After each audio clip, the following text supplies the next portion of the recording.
Hi guys, I'm Will Faulkner from Oz Digital Media. I'm a photographer based in Melbourne, Australia. So today we have a job in the CBD, the Central Business District, and it is a headshot session for a company. So we've been charged with delivering 5 headshots for 5 staff members. So myself and my lovely assistant Kristen, we're driving into the city, and we're going to do a simple natural background with Speedlight session. So not high key, not low key, but rather natural. So come along for the ride, and we'll give it a good shot.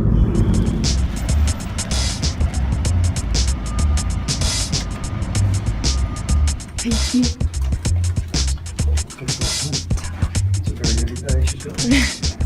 So what we have here, guys, is a Speedlight, one Speedlight on ETTL, and I've tweaked it to add 1/3 of a stop plus exposure. Okay, we've got a bounce reflector over here with a white bounce, just filling in the fill light a little bit on the cheek. You still want to see the cheek detail. You don't want it to be black or completely in shadow.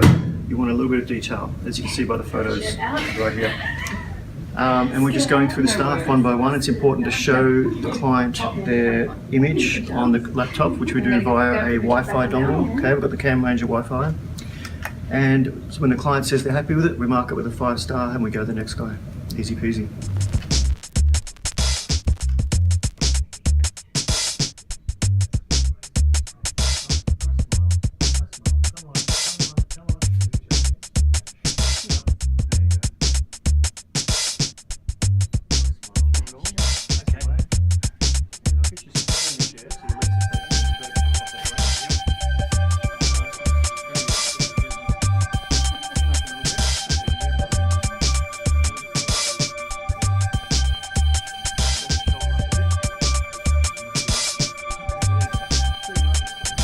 So I'm using the focus point on the closest eyeball of the client, and then I'm repositioning the camera, locking it off, boom, so that the focus point is the eyeball, always.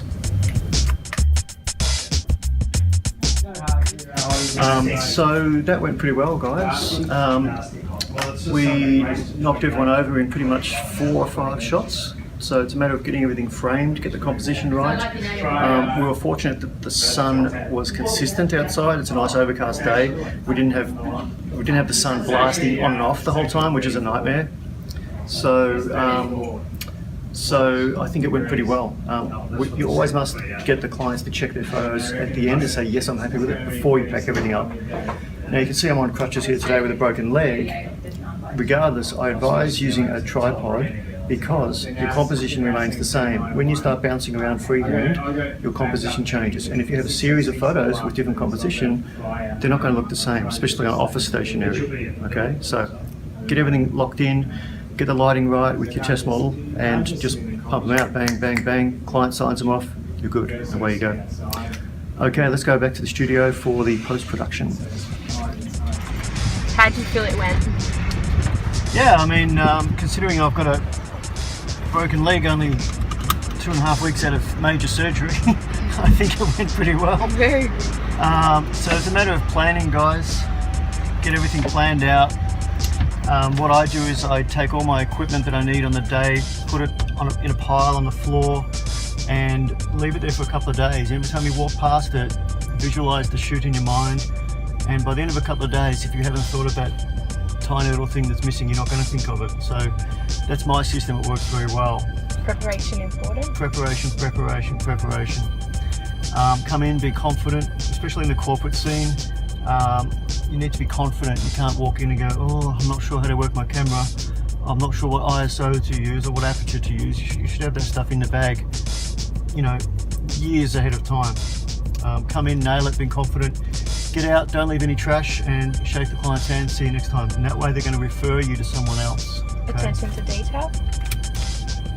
Yes, attention to detail. You need to make sure your focus point is on the closest eyeball to the camera. You need to make sure your composition is consistent with every shot. If you're doing a team of 50, put the camera on a tripod and don't move it. Put some tape on the ground in case someone moves the chair. You know, you can go back to that reference point on the ground every time. It's just, guys, just think about it. Don't go in half-assed thinking, oh, it's just a headshot shoot. Think about it, do it properly, and you'll get paid well every time. Okay guys, so here we are in the studio. I'm going to show you the really basic post-production that I do on these images, these headshots. It's pretty similar for most headshots, you know, my workflow. Sometimes you have to do a bit more fine-tuning as far as taking out blemishes and freckles and whatnot, but with this particular crew we don't have to do much at all. So let me show you what I do. Here we have Andrew, and what I'm going to do is basically take it from this raw file here to this JPEG here. Now it doesn't look like much at the outset, but basically what we've done is touched up the eyes just a little bit, changed the skin tone just a little bit, whitened the teeth, but not so much that, you know, you can look at it and go, wow, his teeth are really white. We've just you know, reduced the yellow just a little bit in the teeth where needed. I've softened the image with some luminosity and done a few other things, corrected the contrast, but let me show you how I do it, guys. It's really simple. It doesn't take long at all if you get it right in camera to start with. Okay, so let's get started. First of all, here are my settings in camera. Okay, so you can see I've given it a bit of ISO. With the Canon 5D Mark III that I'm using, you can crank that ISO quite high and not get any noise at all, not get any artifacts in the image at all. I've just given it a bit of ISO to help the flash, so the flash doesn't have to work so hard. And the flash I've got on ETTL plus 1/3 of a stop on top of that, with a bounce reflector off to the right hand side. And in this particular case I haven't used a rim light. Sometimes I use a rim light or a hair light, which would come down over the shoulders and over the hair. Usually it would come down over the left hand side of the frame here and bounce across the shoulders. But we've got this window behind us, and I didn't feel on the day that we needed a rim light, but I do suggest that you use one. I took one on the day. I took a light stand and an extra flash that I could have easily set up as a rim light, but I decided we didn't need one on the day. Alright, so anyway, so here we go. Let's go into the develop module of Lightroom, and what I want to do first of all is crop my canvas. Actually, first of all, go down to the bottom and make sure your canvas is corrected. So enable profile corrections, remove chromatic aberrations. Okay, that's just straightened out the image, taken out any lens curvature. Now, what I like to do with cropping in portraits is to go 1 times 1.618, otherwise known as the golden ratio. What this means is that it's suggested that this rectangle is the ideal proportions when viewed by the human eye. So hundreds and hundreds of years worth of architecture can't be wrong, so I tend to stick with what has been proven to be correct. So what you want to do is position your subject on 1/3. So on 1/3 of the frame, which is this line here, that's 1/3, that's 2/3, and this is 3/3. So positioning the eyes and the bridge of the nose on that intersection there. And then what I do is, if there's too much gap up here, I'll bring the crop in a little bit tighter. But you've got to be aware not to go too high above the sternum. So if I come in like this, it's way too high above the sternum here. Okay, it's way too high. You want to go no higher than sort of, you know, about there. All right. I'm going to take. Whoops. I'm going to bring the top down. So I've got this little tick box here ticked, which means the rectangle stays the same no matter what I do. If it was unticked, the rectangle would change. So make sure that's ticked. So let's go back a step. I want to put his bridge of the nose right there. Not too much gap above the hair. So we're going to bring that down a bit. It's just a matter of tweaking back and forth, guys, back and forth.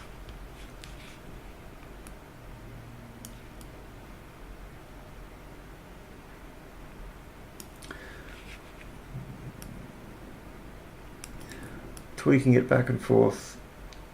Okay. That looks pretty good to me. Actually, I might just bring him up just a little bit.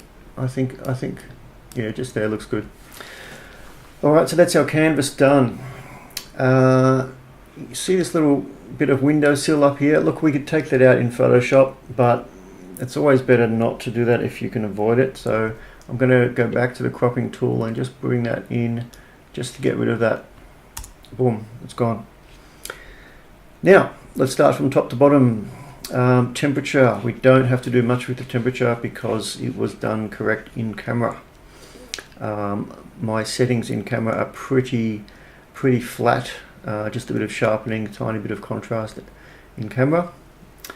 If it was a really warm day inside, so if there's some yellow light, some tungsten light coming through from the outside, you could cool it down a bit, but we don't have to here. Reduce the highlights just a bit, about -18, just to get rid of any shininess off the skin. Don't lift the shadows. I used to do this and it's a big mistake. If you start lifting shadows, it makes people look all sickly. It looks horrible. So don't lift the shadows is my advice. Clarity, just a bit, like 10, okay, not much at all. Saturation, I tend to give it just a little bit, like 5 or 6, that's it. Vibrance, we don't touch. Contrast, I don't need to touch because we're going to do that later in Photoshop. I'll show you how we do it later. Skip all the way down, all the way down, all the way down to luminance. Luminance is like softening, so if I take it right up, it makes the photo very soft, very sort of dreamy, not sharp, opposite to sharp.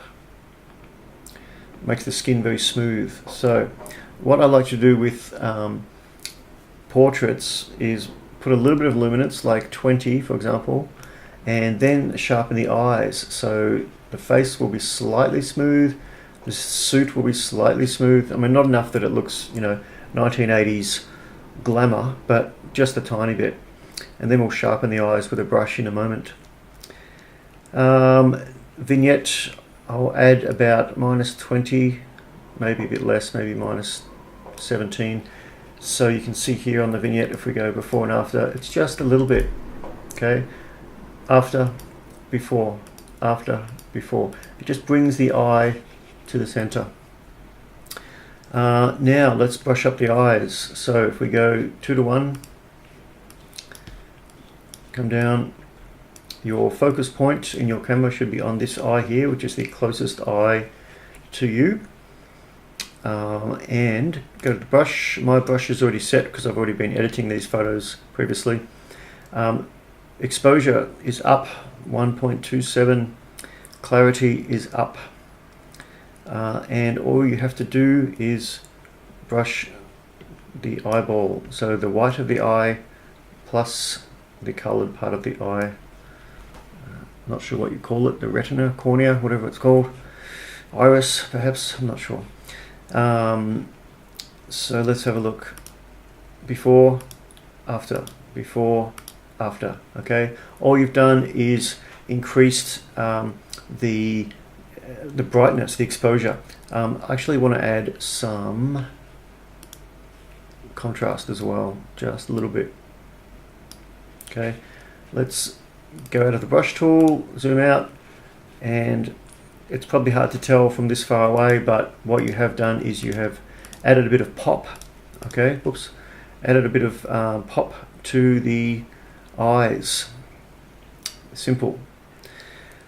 Let's go and do contrast. So for this I go into Photoshop. I do this with my landscape photographs as well.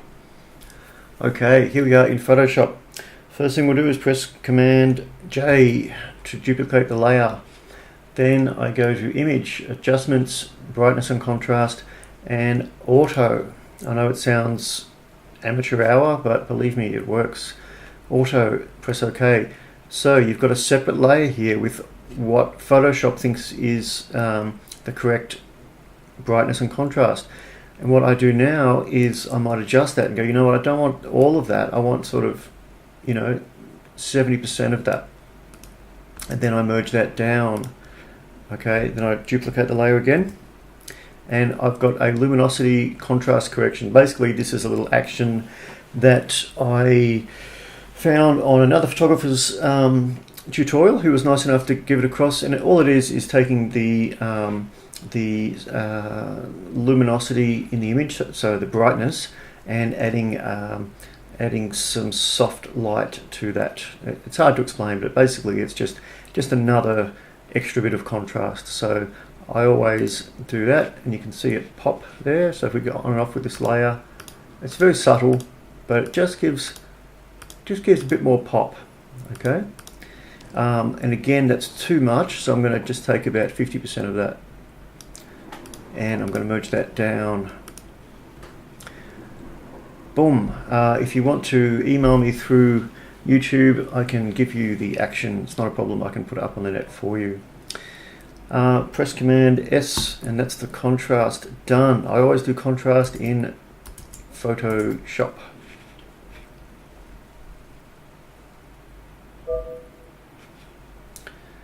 Let's get rid of male for starters.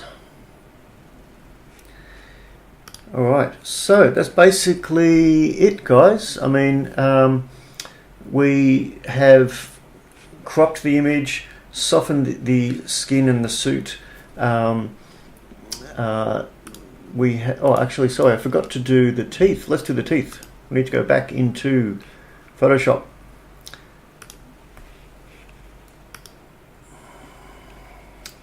So let's have a look at the teeth. Andrew's teeth are good and healthy, but there is just a little bit of yellowing which we can remove.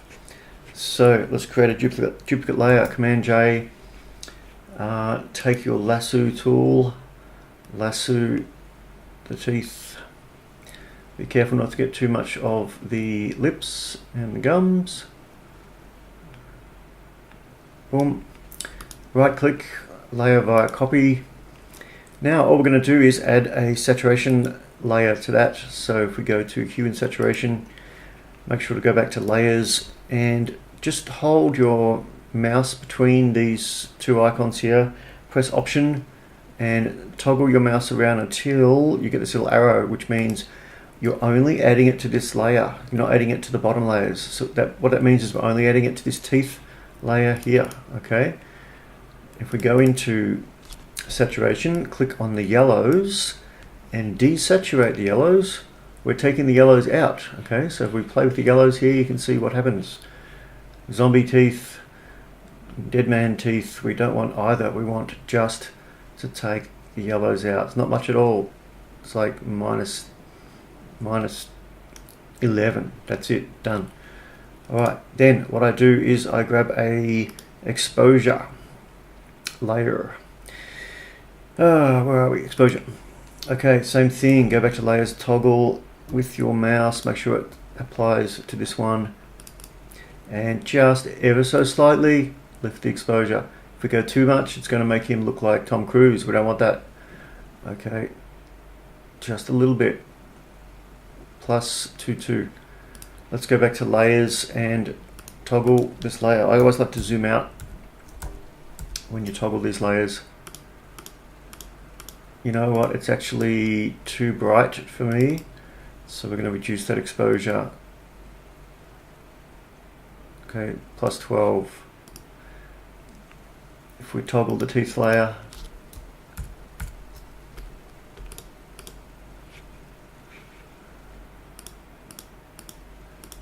yeah, I think that's okay. We've just brightened it so you can see before, after, before, after. All right. Press Command S to save. It's saving there and it will open in Lightroom straight away. Boom. There it is. Look, that's pretty much it, guys. If you wanted to get rid of things like you know, blemishes or stray hairs. It's really easy. You know, I don't do a whole lot of heavy post-production, but I'll show you how I would do it. I don't do skin smoothing. People do frequency separation for skin smoothing. I don't do that. What you can do is just grab make sure you're clicked on your layer that you want to adjust. Grab your content aware tool here and come into whatever you want to take out. So if I wanted to take out this little blemish here, all I would do is increase the brush size, paint over it, boom, gone. Okay, same with stray hairs or freckles, boom, all gone.